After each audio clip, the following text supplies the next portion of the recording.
அதிமா YouTube உங்களை அன்புடன் வரவேற்கிறது. வாங்க நிகழ்ச்சிக்கு போகலாம்.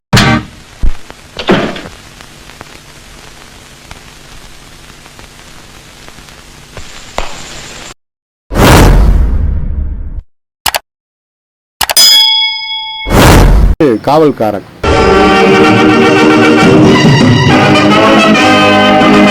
சத்யா மூவிஸோட காவல்காரன் வருது.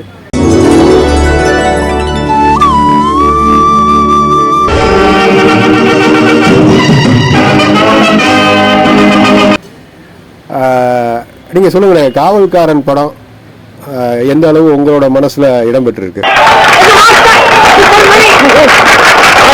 காவல்காரன் ஒரு பெரிய சோதனையான ஒரு காலகட்டம்.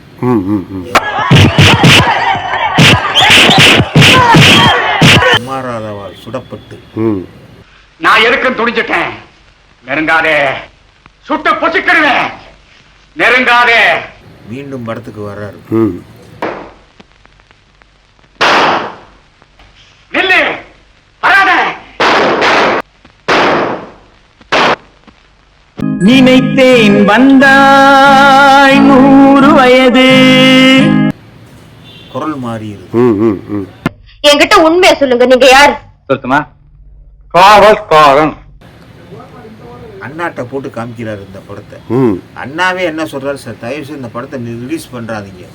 அப்ப அண்ணா சொல்றாரு, தலைவர் சொல்றாரு, உங்களை அண்ணா படத்தை பார்க்க மட்டும் தான் நான் சொன்னேன், நீங்க சர்டிஃபிகேட் கொடுக்க சொல்லல.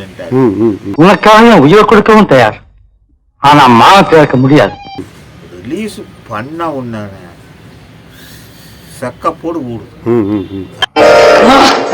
அம்மா இந்தாங்கம்மா.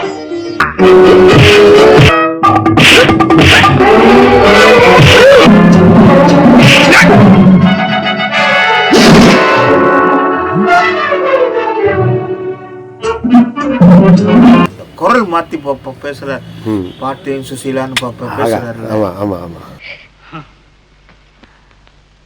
பார்த்தேன் சுசீலா, பார்த்தேன், நான் பார்த்தேன் சுசீலா, நான் பார்த்தேன், இந்த 2 கண்ணாரையும் பார்த்தேன் சுசீலா, நல்லா பார்த்தேன். அந்த குரலை கேட்டவன தலைவர் மேல ஒரு அன்பு மக்கள்லாம் அழுதுட்டாங்க, அழுக ஆரம்பிச்சிட்டாங்க. உங்களுக்கா இந்த கதி அப்படின்னு சொல்லி தலைவரை யாரும் இருக்கல. சிரஞ்சீவியா இருப்பா. கேட்டேன் தந்தாய் ஆசை மனது. ஆமா, மானமுள்ள என் மனைவி, என் இதய விளக்கு அடித்து வெளியே தள்ளப்பட்ட காட்சியை இன்னைக்கு ஒரு சிம்ம குரலோ அந்த குரலோ இந்த குரலோ இருக்காங்க. அவருக்கு இந்த கதி வந்தா போயான்ட்டு போயிருவாங்க. உண்மைதான் உண்மைதான் உண்மைதான்.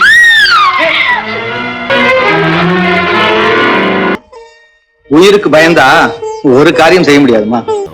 சொல்ல வேற சொல்லக்கூடாது. உண்மைதான் உண்மைதான். சிம்ம குரல் அப்படி இது பண்ணுனாரு, இப்படி பண்ணுனாரு.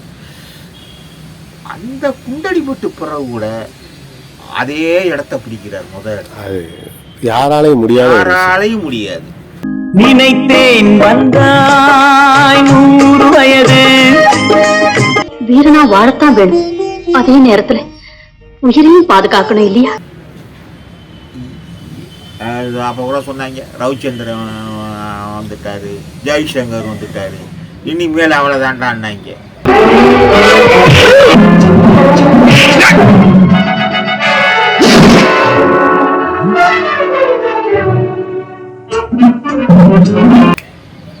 அவங்களால முன்னேற முடியல. இன்னும் அவங்களால ஒன்னும் செய்ய முடியும். தலைவர் மாதிரி இங்க எப்படி வந்த? ஆண்டவனா பார்த்து அனுப்பிச்சிருக்க.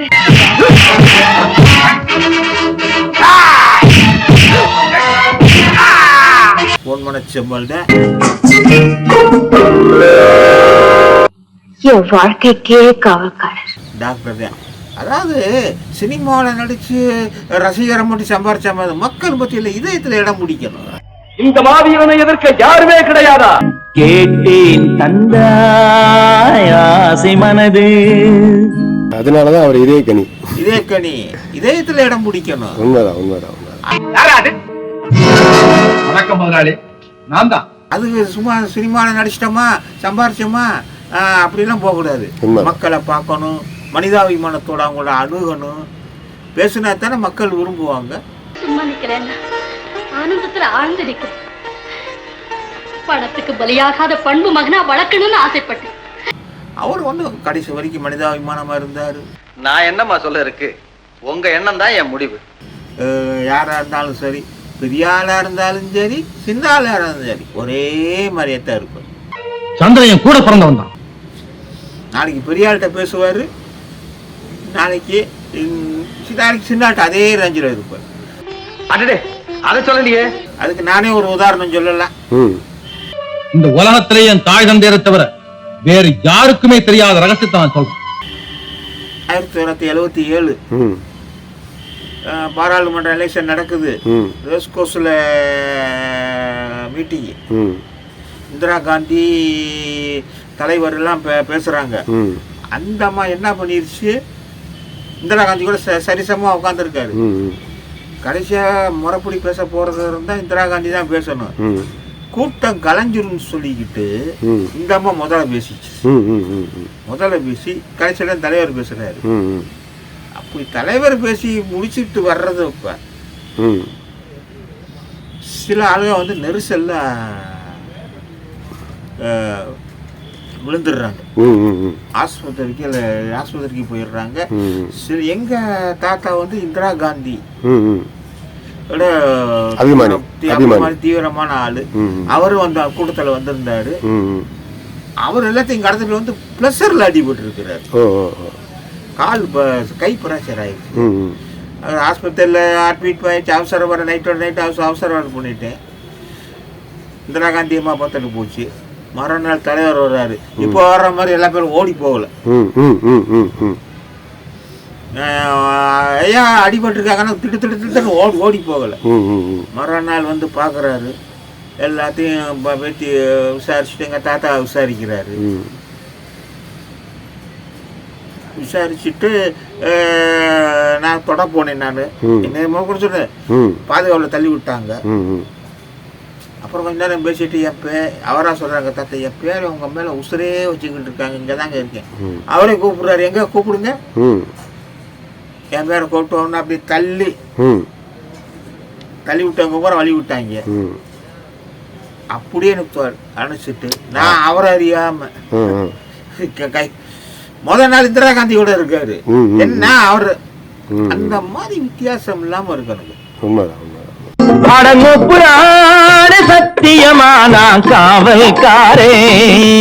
சில பேர்ல அப்படி எட்ட பேசுவோம். நீ ஒப்புக்கொள்ள மறுத்தாலும் நான் காவல்காரன். சரி அப்படின்ட்டு போயிடுவாங்க. லோக்கல்ல 10 நிமிஷம் விசாரிக்கிறாரு. லோக்கல்ல வட்ட செயலாளர் கவுன்சிலரோட ஆட்டமே தாங்க முடியலையே.